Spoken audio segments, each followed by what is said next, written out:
김종배 시선 집중. 여러분 안녕하십니까? 김종배입니다. 국제 상황을 짚는 GB타임즈 시간인데요. 1부에서는 이란으로 가보겠습니다. 경제난에 지친 시민들이 거리로 뛰쳐나와 반정부 시위를 벌이고 있는데요. 이 움직임이 하메네이 체제에 대한 전면 저항으로 확대될지 현지 상황 살펴보고요. 2부에서는 유럽으로 가겠습니다. 러우 전쟁이 5년째로 접어들었습니다. 유럽에선 평화의 시대가 끝났다라는 위기의식이 커지고 있다는데요. 자, 그럼 각국은 어떻게 위기 대비에 나서고 있는지 짚어보도록 하겠습니다.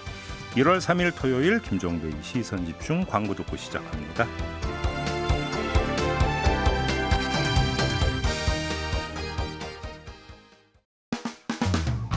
평일에 JB타임즈가 있다면 주말엔 글로벌타임즈가 있다.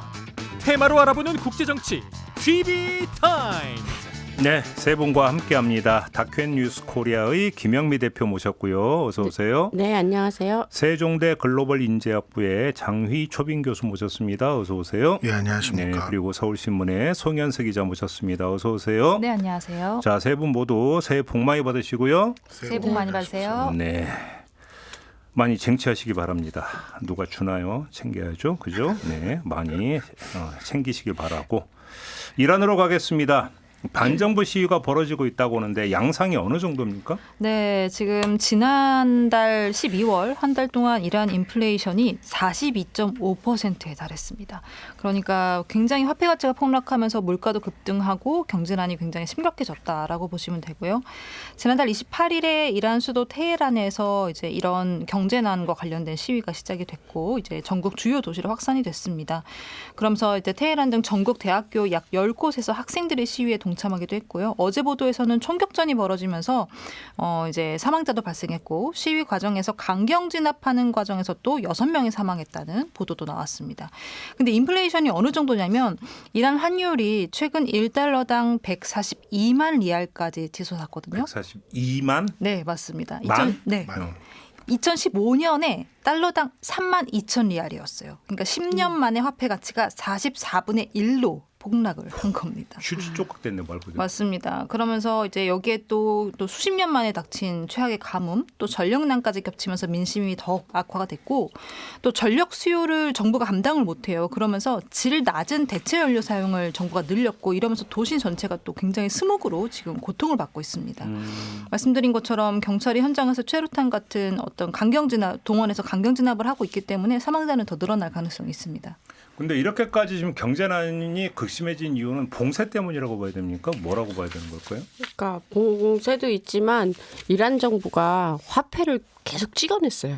그래요? 그러다 보니까 이제 화폐가 많아진다고 이게 물가가 안정이 되는 게 아니잖아요. 화폐를 찍으면 물가가 오히려 불안해지지. 그래서 지금 더 이게 인플레이션이 심해진 것 같은데 예. 이게 이제 단적으로 말하면 돈의 가치가 떨어졌다가 44분의 1이라고도 이제 숫자로 표시되면 잘 이해를 못하실 것 같은데 지금 우리로 말하면 커피 한 잔을 3,000원 주고 사 먹었다 그러면 지금 12만 원 줘야 된다는 얘기인 거예요. 한 잔에. 그러니까 보통 이제 그 인플레이션이 극심할 때 이제 보통 이제 그리는 묘사되는 그림이 지폐를 자루째로 들고 가가지고 커피 한 잔 산다. 커피도 아니지. 그냥 실제로 나왔어요. 실제로 그 지금 장면이. 이란에서 그러고 있는 거예요. 제가 옛날에 짐바브웨에서 그 현상을 겪고 진짜 무거워서 돈을 가지고 가지 못해가지고 외상을 하고 그런 적이 있는데 지금 이란이 지금 그렇게 하는 이게 거예요. 실제로 그 자루째 들고. 네. 그 장면이 나와서 이제 자루째 그 가득 지폐를 담아가지고 나왔는데 뭐 샀대요 그걸로? 커피 한 커피 잔이요. 한 잔.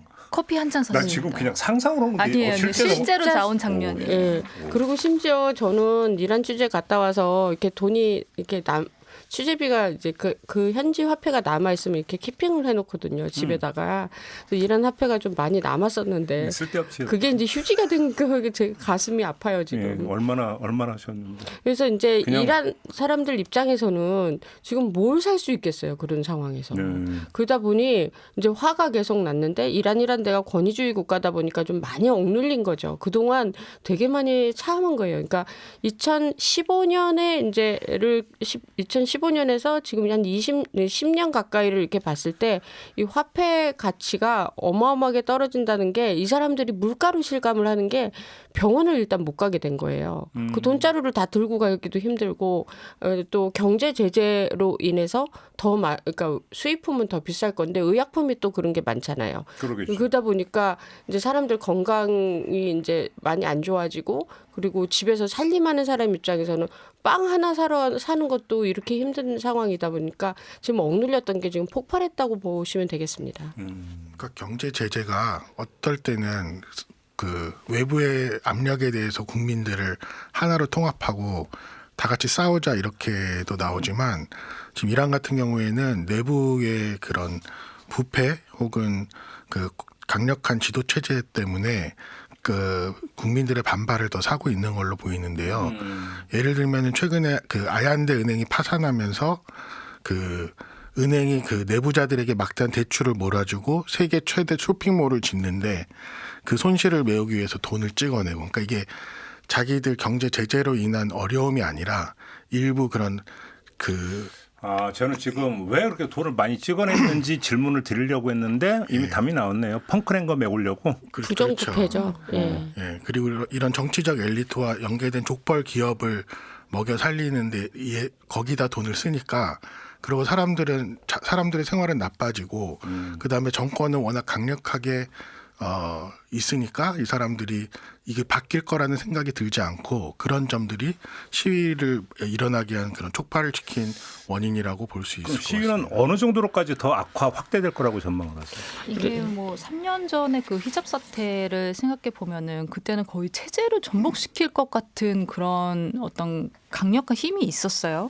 그런데 지금 같은 경우는 시위대가 지금 당장 이야기하는 게 어떤 체제 전복이 맨 앞에 있지는 않다 보니까 정부도 직전까지는 굉장히 좀 유화적으로 대하려고 하다가 말씀드렸던 것처럼 어제 보도에서는 강경 진압 그리고 이제 총기까지 동원된 그런 진압으로 간 것으로 봐서 과거에 이란 정부도 과거에 전 세계에서 있었던 어떤 시위의 양상들, 그러니까 시작은 경제로 했지만 결국은 그 이슈가 범위가 확대되는 거를 또 우려하고 있지 않을까. 그렇게 해서 뭐 이제 이란 지금 당장은 경제의 문제로서 사람들이 이야기를 하고 있지만 결과적으로는 더 많은 사람들이 경제 이후의 어떤 체제에 대해서 이야기 가능한. 그러니까 결국 이거는 그러니까 이제 그 프랑스에서 보면 우리에게 빵을 달라. 그렇죠. 이제 시위를 했는데 마리 앙뚜아네트 이게 이제 그 정설이 뭔지가 궁금한데 빵이 없으면 고기를 먹지라고 했다는 썰도 있고 케이크라는 썰도 있고 아예 그런 얘기를 한 적이 없다는 썰도 있고 뭐가 맞아요, 근데? 저도 잘 모르겠는데 아마 그런 말한 적이 없다는 게 맞다라고 어디서 본 것 같긴 합니다. 그러니까 확실하지 되게 않고. 억울해요. 마리 앙뚜아네트가 되게 억울한 거다. 그런 말 한 적이 없다는 얘기도 있던데. 근데 그때 당시에는 마리 앙뚜아네트에 관한 그 유언비어가 뭐 100개도 못 돼요. 그러니까 그 중에 아무튼. 하나가 이제 살아남아서 지금까지 온 거다. 또 새길로 빠졌는데 이 얘기를 꺼낸 게 뭐냐면 그렇게 해서 프랑스 대혁명까지 간 거잖아요. 그쵸. 체제를 뒤집어 엎는. 자, 그럼 이란은 어떻게 갈 것이냐? 그래서 보통은 지금은 아직은 이게 뭐 전국적인 규모로 갈지 않을 거라는 전망이 우세하긴 한데 네. 지금 상황이 계속 바뀌고 있는 것 같아요. 그러니까 예를 들면 이제 그 경제 문제로 나왔지만 구호에서도 정권 교체로까지 가자는 구호들이 나오고 특히 학생들이 시위하게 되면서 하메이니에 대한 직접적인 반대, 여기 독재 체제를 물리쳐야 된다 이런 정권 교체 요구들이 나오고 있고 그리고 제가 어디 다른 분석에서 봤더니 이번 시위가 그 전과 좀 다른 것 중에 하나가 이란에 있는 바자르 상인들이 그 조직적인 파업을 시작했다는 점이라고 이야기하고, 예, 근데 바자르라고 전통 시장에, 예. 근데 이 바자르 시장들이 가장 이란에서 가장 보수적이고 이 사람들이 팔레비 정권을 무너뜨릴 때 가장 앞장섰던 그런 사람들인데 우리를 치면 상공에 뭐. 이 사람들이 시위에 참여하기 시작했다는 게 어떻게 보면은 이게 체제 위기로 갈 수 있는 전조가 아닌가라는 분석들도 있기는 하더라고요. 바자르 상인들까지 떨쳐 이르는 이유는 역시 똑같은 이유입니까? 그렇죠. 경제적인 문제가 이제 시작은 이게 핸드폰 뭐 이런 전자기기 판매하는 사람들이 시작했대요. 왜냐면 뭐 이게 워낙 물가 오르고 아니 커피 한 잔 사는데 자루째 들고 가면 핸드폰 하나 살려면 그러니까 못 살 수가 없어요. 트럭으로 뭐 싣고 가야 이제 되거든. 바자르 상인들이 참여를 했다는 것이 되게 상징적인 지금 의미라고 그렇게 분석을 근데 사실 하더라고요. 3년 전에 그 히잡 시위가 일어났을 때 진짜 거의 이란 정부 끝나나 그렇게 생각할 정도로 어마어마했어요. 근데 네. 당시에 그 히잡 시위에 나섰던 뭐 여성과 뭐 젊은 세대들이 분명히 체제 전복을 얘기를 했었거든요. 그래서 그때 이제 거의 확실히 이란 정부가 진압을 했었기 때문에 그 이후에 이제 향후 한 10년은 이란에서 시위 같은 거 못 일어나겠구나. 저렇게까지 확실히 밟았는데 일어나겠나 이런 생각을 했었거든요. 근데 경제 상황은 이제 어차피 이래주구나 저래주구나 똑같다라는 위기감이 있기 때문에 지금 터져 나왔기 때문에 예. 굉장히 심각한 시위라고 받아들여져요. 그래요. 어디로 튈지 모른다. 이 시위 지금 양상이. 지금 그런 상황이고 이게 또 이스라엘이 저 공격을 했었잖아요. 그렇죠. 그러고 나서 미국이 뭐 공격도 하고. 근데 그게 끝나고 그 공격이 끝나고 이란 정부는 어떻게 이걸 받아들였냐면 이거는 내부에 있는 우리 국민들이 협조하지 않으면 안 됐다. 그러니까 뭐 미사일은 미국과 이스라엘에게 맞고 화풀이는 다 국민들에게 한 게 정말 색출 작전 한다고 엄청나게 국민들을 괴롭혔어요. 그러다 보니 이제 불만이 국민들 입장에서는 아니 왜 우리한테 화풀이야라는 그런 느낌이었고 그래서 그런 가운데서 이제 경제가 악화된 것도 원인 중에 하나라고 생각합니다. 그러니까 결국 이란 체제는 정교 일치 체제잖아요. 결국은 핵심은 하메네이 아닙니까? 그렇죠. 그 하메네이 체제를 지금 어떻게 규정을 해야 되는 거예요? 실상이 어느 정도인데요? 그러니까 하메네이가 이제 어떤 종교적 권력을 가지고 있잖아요. 예. 이 종교적 권력을 가진 성직자의 바로 옆에 혁명수비대 같은 군부가 자리를 그렇죠. 잡고 있죠. 이들이 경제 산업을 지금 다 장악을 하고 있어요. 그러니까 아예 이란을 정치적으로 경제적으로 통째로 움직이는 거잖아요. 그렇다 보니까 경제적으로 봤을 때 일단은 당연히 투명성이 떨어지죠. 경쟁하려는 사람이 없습니다. 그러면은 부패가 싹트게 되고 그럼 자본이 부동산이나 금에 쏠리게 되고요. 그럼 생산적인 투자가 불가능해요. 성장이 안 된다는 거죠.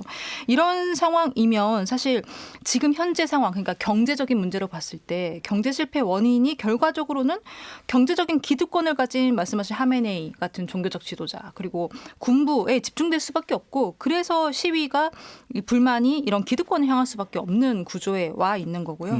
그리고 그 현지 주민들이 하는 얘기가 우리는 체제와 제재 둘 다의 피해자라고 이야기를 해요. 그러니까 사실상 지금 문제가 어느 하나에 집중되어 있다기보다는 경제를 이 지경으로 만든 것도 사실 체제고 이 체제 때문에 제재가 들어왔다. 이렇게 보여지는 거죠. 그 시위의 구호가 뭐 하메네이에게 죽음을 독재자에게 죽음을 이런 식으로 지금 막 나오는 것처럼 또 어떤 분석에 따르면 이 전쟁이 되게 중요한 역할을 미쳤다고 보더라. 지금 이란하고 그 미국이 그 폭격하고 이란과 전쟁을 한 이후에 사실은 이 하메네이는 되게 강력한 이미지를 갖고 있었는데 이 전쟁이 일어나는 동안 하메네이가 벙커로 피신해서 사람들 눈앞에 사라지니까 이 사람 어디 갔어? 이 사람 그러니까 이게 아까도 말씀드린 것처럼 제재나 전쟁이 그 사람들을 결집시킬 수도 있는데 이 제재나 결집이 아까처럼 부패된 은행을 구조하고 그다음에 우리의 지도자는 사라지고 그리고 사람들에게는 아까 말씀드린 것처럼 더 니네가 잘못했어 이렇게 얘기를 하다 보니까 이 불만들이 농축돼서 확 터져버린 거죠. 이란의 선조였군요. 그러니까. 그죠. 그런데 하메네이 얘기하니까 그러니까 팔레비 왕정을 끝낸 게 이란 혁명이고 그 이란 혁명을 이끈 게 호메이니잖아요. 그러니까 이란 국민들에게 호메이니와 그러면 호메이니를 향했던 이란 국민들의 정서를 기준점으로 놓으면 하메네이는 어떠냐? 이걸 좀 봐야 될 것 같은데 어떻습니까? 근데 기본적으로 이 이란이 이게 문제가 뭐냐면 신정 정치예요. 그렇죠. 신정 정치를 이제 지금 이 우리 세계 문명에서는 더 이상 받아들이기가 힘든 것 같아요. 즉 대통령이 뭐 우리 치면 종교 지도자가 된다는 이 자체를 그 옛날에 그 왕에서 종교 지도자로 바뀔 때는 그래도 조금 간격이 덜 했는데 지금은 어마어마하게 많은 갭을 느끼는 거예요. 다른 나라는 선거를 통해서 민주적인 절차로 누구나 대통령에 이제 선출될 수 있고 이런 거지만 여기는 기준이 일단 종교 지도자야 된다는 얘기인 거잖아요. 네. 쉽게 말해 조계종 스님이나 뭐 천주교 추기경이 이게 대통령이 돼야 된다고 하는 것들이 정서에 안 맞는 거예요, 더 이상. 일단 대통령 다른 사람이 사람 내세우긴 하죠. 그렇죠. 그러니까 이런 종교 지도자들이 경제 정책을 잘 할 수 있느냐. 거기서 일한 사람들이 할 수 없다로 받아들이는 거예요, 이제는. 그러니까 뭐 다른 나라도 마찬가지거든요. 종교 지도자께서 경제 정책을 엄청 잘하는 나라는 사례가 없는 거예요, 지금은.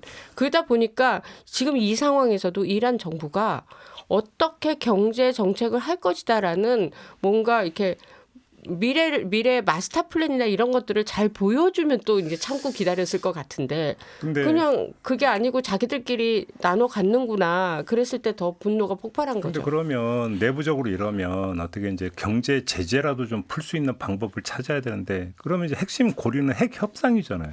어떻게 되고 있어요, 그거는? 핵 협상은 아직까지 멈춰져 있는 상태예요. 지금 트럼프 대통령이 그 이란에다가 벙커부스터를 쏘기까지 사실은 그러니까 이스라엘과의 12일 동안 전쟁에서 미국이 중재하지 않았던 가장 근본적인 원인은 이란이 핵 프로그램에 적극적으로 참여하지 않는다는 거였어요. 그러니까 미국은 이란이 핵 프로그램에 전면적으로 참여를 해서 뭔가 자신의 뜻대로 컨트롤이 되면은 이스라엘이 그렇게 때리는 걸 좀 막아줬을 수도 있고 컨트롤했을 텐데 그게 안 되기 때문에 지금 미국도 벙커버스터를 쏜 거거든요. 근데 그럼 이란은 그럼 핵을 포기할 것이냐? 절대 그렇게 보진 않아요. 왜냐하면 핵을 포기할 수가 없어요. 핵은 지렛대고 이게 있어야 서방이나 미국하고 부분적이라도 합의가 가능한 부분이거든요. 그리고 핵을 포기하는 순간 체제가 무너진다는 걸 알기 때문에 이란도 절대 핵을 포기하지 않겠죠. 대신에 이제 이 핵을 가지고 뭔가 좀 합의를 이끌어낼 수 있는 건 고농축 핵을 뭐 저농축으로 변환한다든지 뭐 이런 식의 전환은 가능하겠지만 이란 자체가 체제 유지를 노린다면 아마 핵은 포기하지 않을 겁니다. 자, 그러면 지금 중간 정리를 좀 해야 될 텐데 시위가 격화되고 있는 양상에서 일단 이란 경찰 그러면 이란 정부, 이란 경찰선에서 일단 지금 막고 있는 겁니까?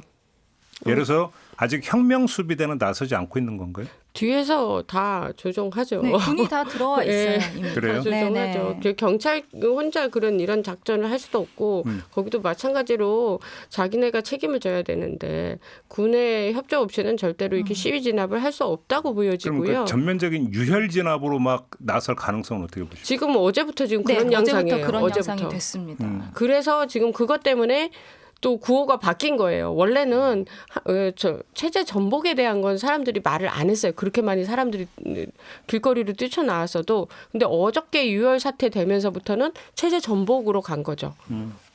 그래서 조금 레벨업이 된 상태의 이 시위이기 때문에 앞으로도 굉장히 많은 그 사람들이 사망할 것 같다라는 불길한 예감이 드는 거죠.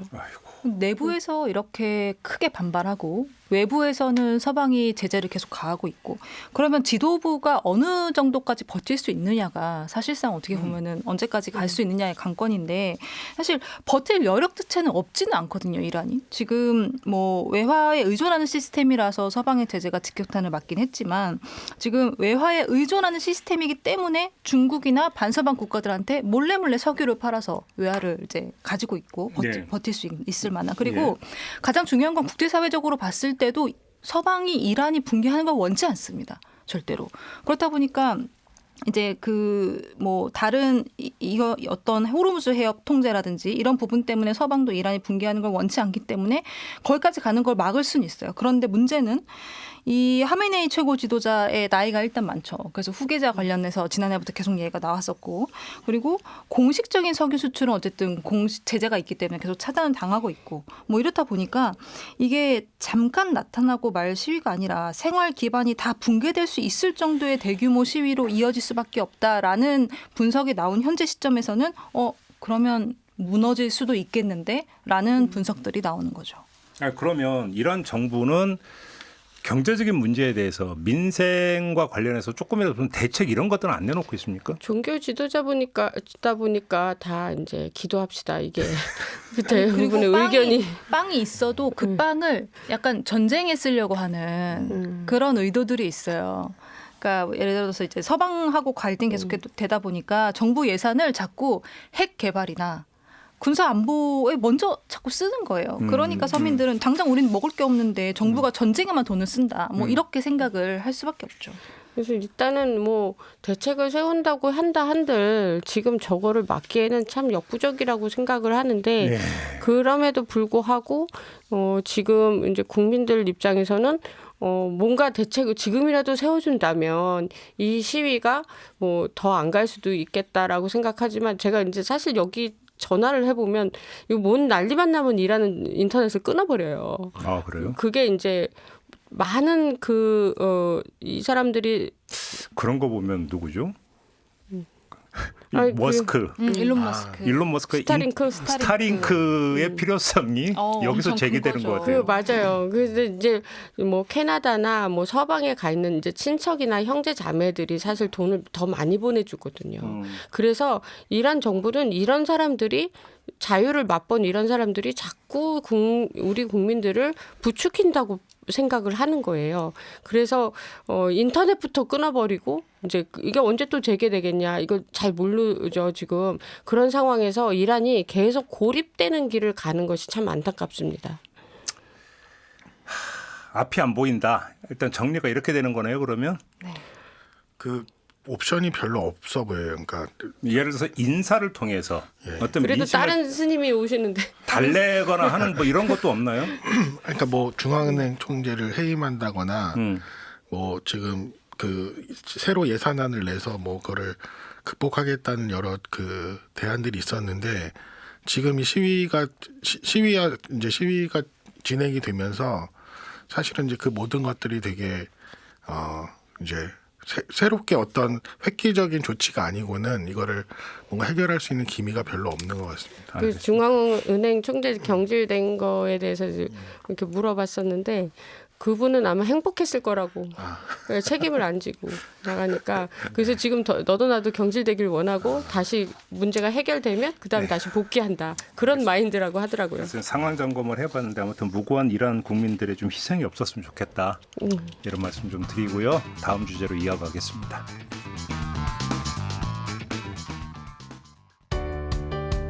때로는 날카롭게, 때로는 삐딱하게, 그러나 매 순간 섬세하게 시선이 필요한 우리 사회 곳곳을 살펴봅니다.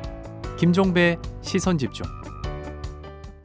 네, 토요일 코너 GB타임즈 세 분과 함께하고 있습니다. 송현석 기자, 장희 교수, 김영미 대표 세 분과 함께하고 있는데요. 이번에는 유럽으로 가보겠습니다. 러우 전쟁 상황을 뭐 좀 다시 짚을 필요는 좀 없을 것 같고 그것이 주변국들에게 좀 미치는 영향 쪽으로 좀 초점을 맞춰가지고 이야기를 좀 했으면 좋겠는데 아무튼 주변국들의 지금 상황 인식을 한마디로 정리하면 언제 어디서 무슨 일이 터질지 모른다.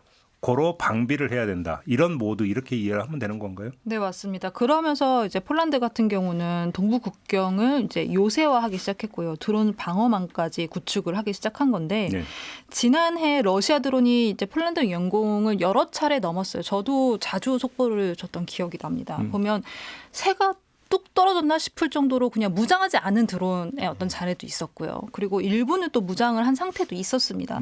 근데 어쨌든 무장하지 않은 상태가 대부분이었어도 이런 이제 일이 발생하면 일단은 폴란드 입장에서는 군사적인 대응을 할 수밖에 없거든요. 예를 들어서 공항을 다 멈춘다든지 뭐 이런 식의 피해가 굉장히 큰 겁니다. 그래서 2024년부터 이 동부 방패라는 프로그램을 폴란드가 시작을 합니다. 그러니까 벨라루스나 러시아하고 닿아 있는 국경 약 700km 전선에 방어시설이나 장애물을 세우는 거고 이게 단순히 국경을 경비한다기보다는 예상되는 군사적인 침입을 억제하는 게 이제 목표입니다. 그리고 특히 벨라루스 같은 경우는 전쟁 시작한 이후에 이 러시아랑 합동훈련을 자주 했는데 중간에 러시아가 여기다 핵무기 놔줬죠. 벨라루스에. 그러면서 사실상 이 벨라루스와 맞닿아 있는 나라들 특히 폴란드 같은 그 나라들은 현대 유럽에서 가장 안보가 취약한 그런 국가 중 전선 중 하나로 평가가 되고 있습니다. 폴란드가 참 그 우여곡절을 많이 겪은 나라죠. 맞아요. 유럽 나라 가운데 네. 특히나 뭐 그러니까 이제 그렇게 나서는 것은 뭐 역사적으로도 얼마든지 이해가 될 수 있는 부분인데 일단 폴란드 그렇고 다른 나라는 어떤데요?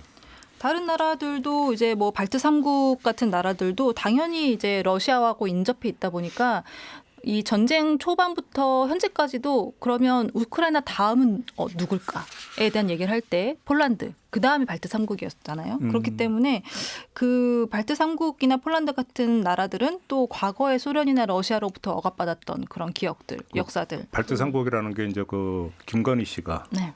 명품 쇼핑했던 그죠? 네. 삼국 중에 하나가 이제 그 나라인 거죠. 그렇죠. 그러면. 예. 맞습니다. 에스토니아, 라트비아, 그렇죠. 리투아니아 이런 네. 나라들. 그래서 그런 나라들은 이제 그 러시아 위협에 대한 어떤 감수성이 굉장히 높다고 봐야 돼요. 그러겠죠. 네, 그렇다 보니까 이제 뭐 드론전에 또 대비를 하고 폴란드 같은 경우에는 민방위 훈련을 계속 지금 전 국민을 대상으로 합니다.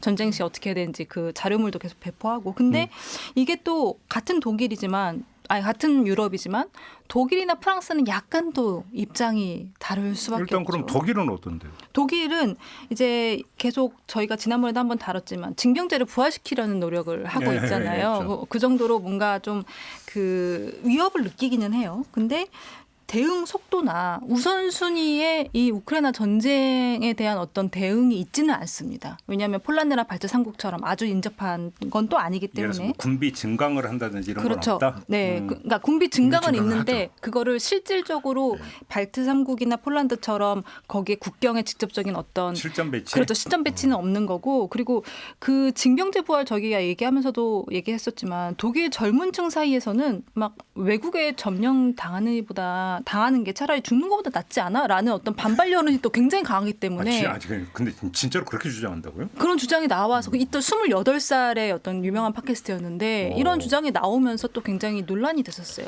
그리고 일단은 뭐 젊은 세대들 자체가 솔직하다고 해야 되나? 예. 과감하다고 해야 되나? 뭐라고 징- 해야 되나? 둘다죠. 그렇죠. 근데 징병제에 대해서 굉장히 부정적인 거죠. 특히 이제 폴란드의 전 국민 군사훈련 이러니까 폴란드 젊은이들이 그럼 그때는 딴 나라가 있어야겠다 막 이런 얘기들을 하더라고요.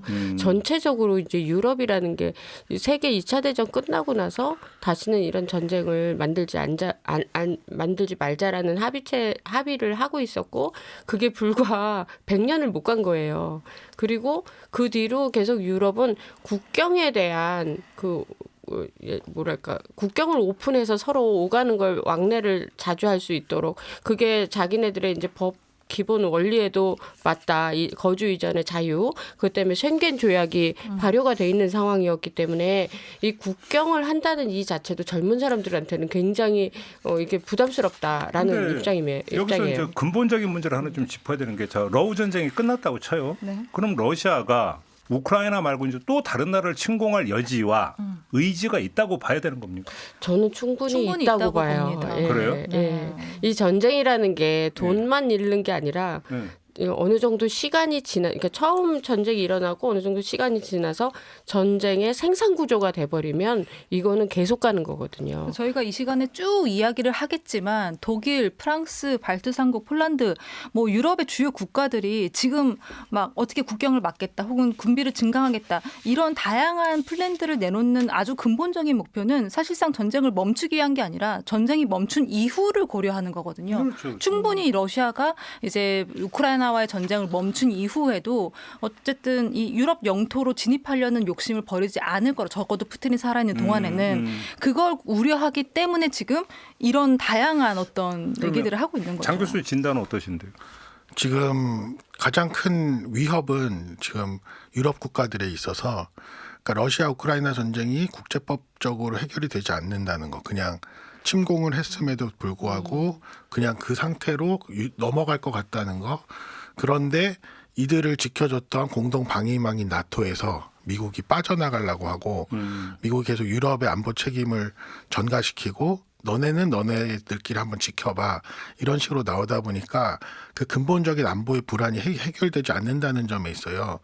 그리고 다른 한편으로는 지금 현재 유럽 지도자들의 인식도 전 시기가 아닌가 약간 이런 식으로 인식을 하고 있는 것 같아요. 전쟁 이전 시기. 전쟁이 임박했다라는 그런 인식으로 전환되고 있는 게 아닌가.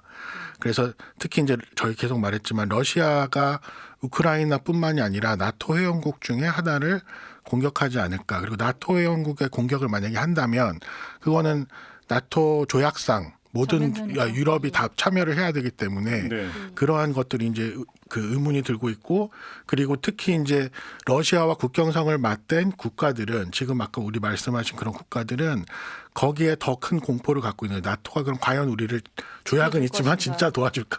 그렇죠. 예, 그러면서 자기 나름대로의 지금 살 길을 찾아가고 있는 거고요. 그래서 지금 특히 이제 이 러시아와 국경을 맞대고 있는 북유럽이나 발트 3국이나 폴란드 같은 국가들은 이런 식의 전쟁에 대한 위협이 그게 사실이든 아니든지 간에 상당히 크게 작동하고 있다라고 볼 수밖에 그럼 없는 것 유럽 같습니다. 입장에서는 푸틴과 트럼프가 동시에 지금 집권하고 있는 게 최악의 상황. 엄청나게 그러니까요. 운이 나쁜 트럼프 거죠. 임기가 지금이 이제 얼마 안 남았다라는 시점이라면 차라리 유럽이 조금 안심할 수 있어요. 조금만 버티고 나면. 그러니까 대통령이 이제 바뀌면 그죠, 바뀌면 그러면은 안보를 우리가 이렇게까지만 우리끼리 막 아웅다웅 해야 될 필요 없이 조금 괜찮을 거다라는 기대를 할 수 있겠지만 지금 그렇지 않잖아요. 아직 창창하단 말입니다. 3년 넘었죠. 네, 그러니까 그 사이에 어떤 일이 벌어질지 모르고 아마 푸틴도 그 시기를 노리고 있을 거거든요. 트럼프 안에 뭔가를 끝내야겠다라는 그런 생각을 분명히 가지고 있을 수 있기 때문에 그래서 유럽이 지금 급한 거예요.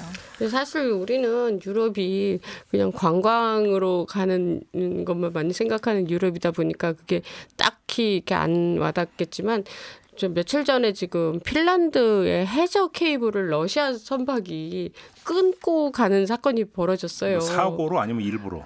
그런 일이 몇 번 있었어요. 네, 몇 그 번 전에. 있었죠. 그러다 보니까 이게 우연히 겹치면 필연이라고 절대 이거 우연으로 보지 못한다는 거죠. 그래서 핀란드가 뒤집어진 거예요.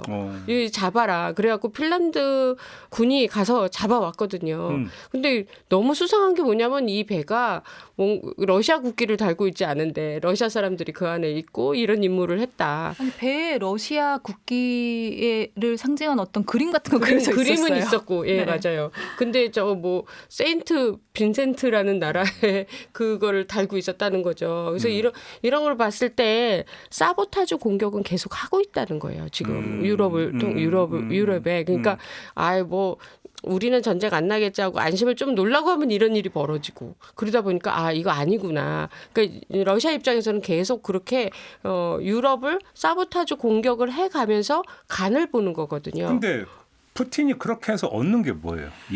영토입니까 아니면 전시 경제에서의 어떤 뭐냐면 성장률입니까? 뭡니까?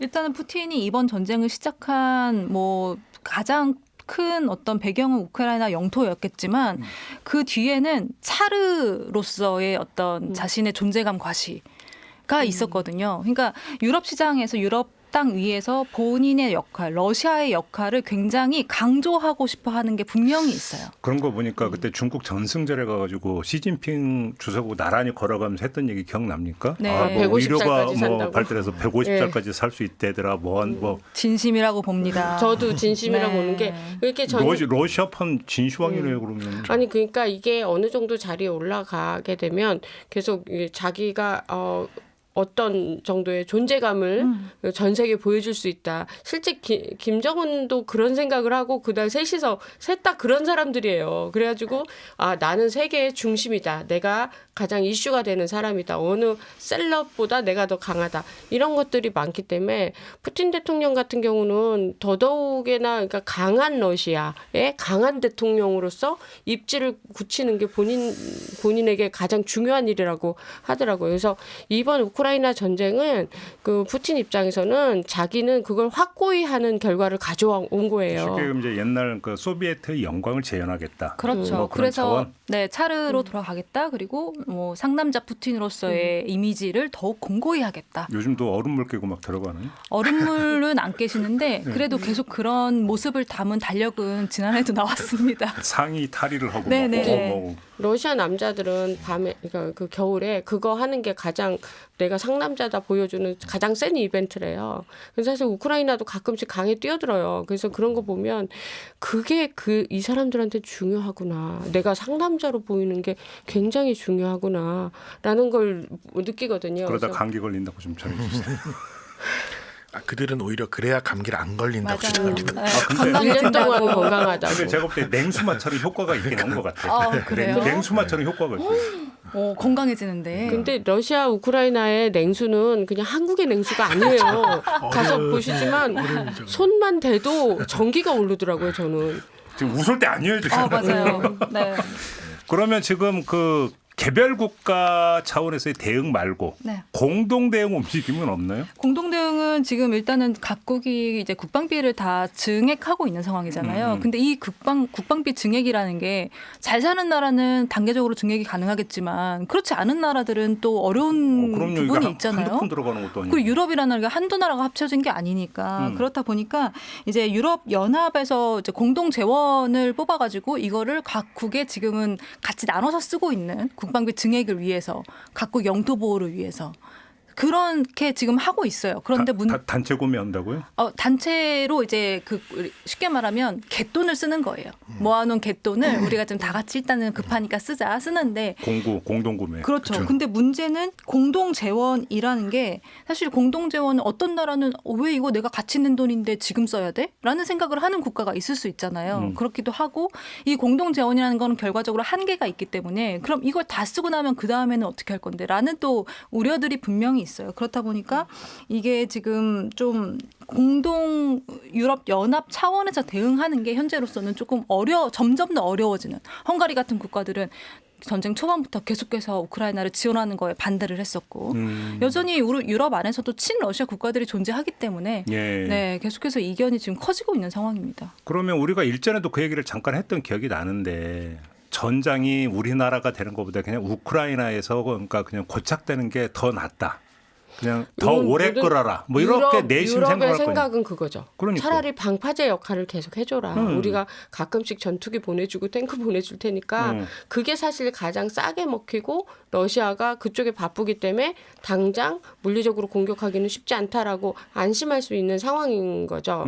그러다 보니까 이제 우크라이나 전쟁이 끝나길 원하는 사람보다는 끝나지 않길 바라는 사람들이 더 많아지는 거예요. 나쁩니다. 정말 그리고 이렇게 유럽이 군비를 지출하는 거 굉장히 무서운 게 뭐냐면 이게 뭐 유럽의 한 개 국가가 군비를 늘리는 것도 굉장히 큰 영향을 줘요. 왜냐하면 다들 돈들이 많은 나라란 말입니다. 그런데 이게 뭐 굉장히 많은 유럽의 국가들이 모여서 군비를 지출한다는 거는 이거는 전 세계적으로 이 군비 이거에 대한 문제를 가져올 수가 있는 게 경제 자체가 이제 군비로 지출되는 이런 상황들은 결코 모든 사람들에게 평화롭지 못한 상황을 더 가져다 줄 수 있다는 거거든요. 군비 지출 자체가 소모적이고 그리고. 맞아요. 근데 또 불구하고 한 나라가 군비 지출을 하면 옆에 나라도 이렇게 계속 동반적으로 지출을 하게 되기 때문에 이 돈을 우리가 평화롭고 우리의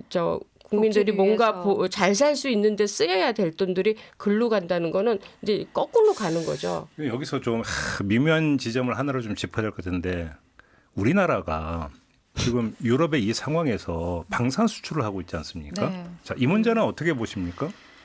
이게 잘못하면 사실상 아까 이란 이야기할 때 저희가 얘기했던 것처럼 지금 당장 빵을 살 돈이 없는데 그 정부의 돈을 국민의 세금으로 모은 정부의 돈을 전쟁에 투입하는 게 과연 맞는가에 대한 고민을 한다고 했잖아요. 우리나라도 그럴 수 있거든요. 가능성이. 그러니까 전쟁의 가능성이 아니라 지금 방산 수출로 우리가 굉장히 많은 그 기업들이 돈을 벌어들이고 있고 저희 언론들도 이 부분에 대해서 굉장히 자랑스러워해요. 사실 수출 광고 뭐 이렇게 유튜브 되잖아요. 보면은요. 유튜브 네. 국뽕 채널 보면 이 방산 얘기 엄청 나와요. 맞아요. 엄청 저희도 쓰면서도 굉장히 정말 국뽕이 차오른다. 막 이런 생각을 하면서 쓴단 말입니다. 근데 수출로 돈을 버는 게 안보보다 앞서는 게 아니냐라는 인식이 생기면 또 안 되는 거거든요. 근데 어느 순간 그런 인식이 생길까 봐 사실 저는 개인적으로 좀 우려스러운 부분들도 분명히 있었고 이게 우크라이나 전쟁 초반 때 우크라이나가 한국에다가 포탄 달라고 얘기를 많이 했었죠. 그때 저희가 공식적으로는 우리는 북한하고의 이 휴전 국가지 지금 정전국가가 아니기 때문에 우리는 우리 거 가지고 있어야 되면서 안 줬단 말입니다. 물론 비공식적으로는 아니 미국에 빌려준 거죠. 그렇죠. 비공식적으로는 포탄을 빌려줬지만 빌려준 거지. 네, 근데 공식적으로 우리가 우크라이나를 직접 지원하진 않았거든요. 이것도 사실 같은 맥락인 거예요. 결과적으로는 우선순위가 무너지는 순간 여론도 좋지 않게 넘어갈 가능성이 있어요. 아니, 그러니까 냉정하게 방산 수출이 늘면은 우리 경제 이제 그것이 좋죠. 좋은 거니까. 네. 만약 어떤 도덕적 잣대를 갖고 재단을 성질의 문제는 아니라고 보는데 또 한편 다른 측면이 있는데 어떻게 보세요, 교수님 보시기에는? 어렵습니다. 근데 일단 산업적으로는 지금 유럽의 방산 수출이 되는 게 단순히 무기 수출만 하는 게 아니고 뭐 예를 들면은 그 유럽에서 그 기술도 이전을 하고 다른 산업과 연계돼서 하고 있기 때문에 그 부수 효과가 되게 크고 앞으로 되게 이제 산업적으로 경제적으로는 되게 유망하다고 보는데요. 근데 이제 물론 근본적인 질문은 저희가 계속 해야 될 것 같아요. 이게 과연 이런 그 방산을 통해서 무기나 그러니까 살상 무기들을 통해 가지고 이 경제를 부흥하는 게 과연 뭐 옳은지에 대한 그런 문제는 제기를 해야 될 것 근데 같아요. 이제 이렇게 이야기를 하면 아마 이 방송을 듣고 계시는 우리 촌칠님들 중에서는 무슨 소리냐라고 그렇죠. 하시는 분들이 많이 계실 그렇죠. 거예요. 그리고 사실은 저는 그런 현실론에 이제 귀를 기울여야 될 부분들도 있다고 보고 그럼요. 그리고 그 현실론을 구성하는 것 중에 하나가 뭐냐면 아니 그래서 우리가 방산 수출을 안 하면 그러면 이래서 군비 확장을 안 하고 전쟁을 막을 수 있느냐?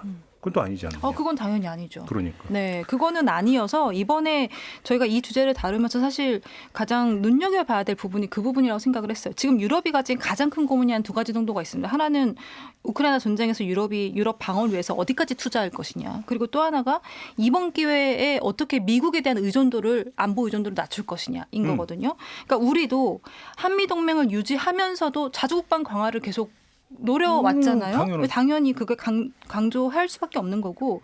그러니까 유럽이 미국과의 동맹 관계를 지키면서도 지금 국방비를 증액하면서까지 어떤 초기 대응의 실적 능력을 키우려고 하는 것처럼 우리도 사실 그런 부분들이 반드시 필요하기 때문에 이렇게 방산 수출이 지금 성장하고 있는 과정들도 전혀 나쁜 게 아니죠. 우리한테는 반드시 필요한 부분들인 거고 대신에 이제 이게 어떤 경제적인 흐름이라든지 국민들의 여론을 잘 수렴해서 가는 게 중요한 거지 어떤 한쪽의 산업을 키우기 위한 거에 막대한 투자를만 한다든지 지금 경제가 너무 어려운데 뭐지 이런 식의 어떤 불균형이 있지 않는 한 제가 볼 때는 그래서 사실은 우리가 주되게 지금 우리의 입장에서 논의해야 될 것은 방산 수출의 문제가 아니라 그렇죠. 우리의 안보 환경이겠죠. 그렇죠. 오히려 이게 더 그게 더 본질적인 문제가 중요하다고 맞는 생각해요. 거죠. 예. 만에 하나라도 뭐 한 번도 비슷한 상황이 발생하면 절대 안 되는 거 아니겠습니까?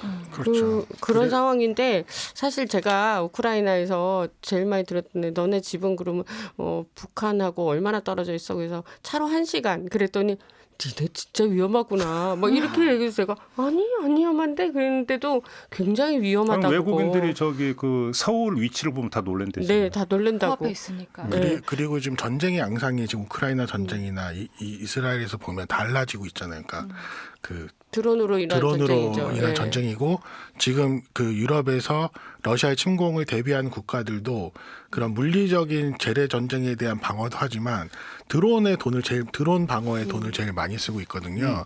그런 점에서 한국 같은 경우에도 그 부분을 이제 게다가 북한군은 곧 이제 저희가 다큐멘터리도 보겠지만 이미 그 실전 경험을 드론 잘 날려요? 잘 날리는 저기 취재한 다큐멘터리는 언제 방영 예정이에요?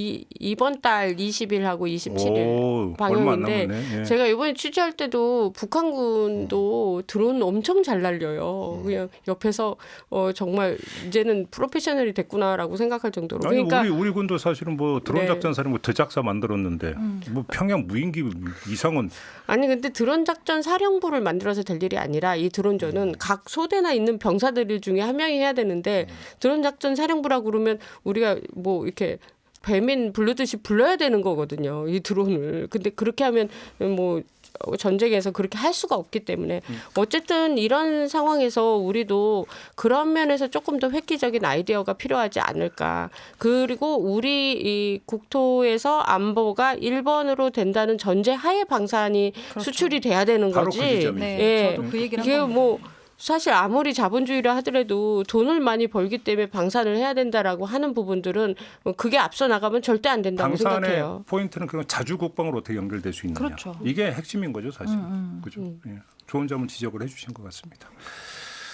아무튼 그럼 유럽은 이제는 이 불안정성 내지 위기 상황이라고 그런 것들이 그냥 항상화되어 버린다. 이렇게 진단을 해야 되는 겁니다. 예, 저번에 이제 우리가 저희 제작진이 이제 우크라이나 갈 때 폴란드를 거쳐서 가거든요. 갑자기 표가 이게 캔슬이 된 거예요. 그래서 왜 그러냐니까 공항이 캔슬이 됐다는 거예요. 전부 다. 드론 보내가지고. 근데 그게 굉장히 그 폴란드 바르샤바 공항이 굉장히 큰 공항이에요. 그래서 유럽의 공항이 이렇게 안보 이유로 캔슬 당하는 건 처음이었거든요. 그래서 나중에 이제 공항 도착해서 물어봤더니 아니 왜 이거 비행기표가 캔슬돼서 우리는 다시 바꾸고 왔고 막 그래서 공항에서 공항 관계자에게 물어봤더니 야 F-35가 뜨는데 어떻게 민항기가 여기서 날아다닐 수 있겠냐. 나는 이 현실이 믿기지가 않아라고 얘기를 하더라고요. 그래서 그런 면에서 폴란드 국민들이 이제 그런 뭐 F-35라든지 이런 데 군비를 지출하는 데 있어서 굉장히 긍정적이 됐다는 게 굉장히 놀라웠거든요. 불안하니까. 네. 근데 옛날에는 안 그랬다고요. 근데 이제 전쟁이 나고 나서부터 이런 거예요. 그 전에는 뭐 하나 구입한다고 폴란드 정부가 들었다 놨다 했었거든요. 근데 F-35가 날아다니는 거에 대해서 아무렇지도 않고 더 사야 된다라는 의견이라는 게 굉장히 제가 피부로 와닿은 유럽의 상황이었거든요. 그리고 핀란드 같은 경우는 그 러시아와 국경을 마주하고 이제 기차가 왔다 갔다 했었어요 거기가. 그래서 헬싱키에서 모스크바까지도 기차 타고 가고 그랬는데 지금 그 국경이 너무 살벌하다는 거 아니에요. 그래서 그런 면에서 옛날보다 많이 유럽이 경직돼 가는구나. 자유롭고 누구나 통과해서 갈 수 있는 국경이 이제 더 이상 아니구나라고 그런 것들이 진짜 굉장히 안타까웠어요. 그러니까요. 결국 안보 환경이 참 이렇게 큰 영향을 미친다. 이 점을 좀 다시 한번 각인을 좀 해야 된다. 이런 말씀을 좀 드려야 될 것 같고요. 오늘 이야기는 좀 이렇게 마무리하도록 하겠습니다. 세 분과의 이야기는 여기서 좀 끝내야 될 것 같네요. 세 분 수고하셨습니다. 감사합니다. 네, 시선 집중 오늘 준비한 이야기는 여기까지입니다. 물러가고요. 내일 아침에 다시 인사드리겠습니다. 고맙습니다.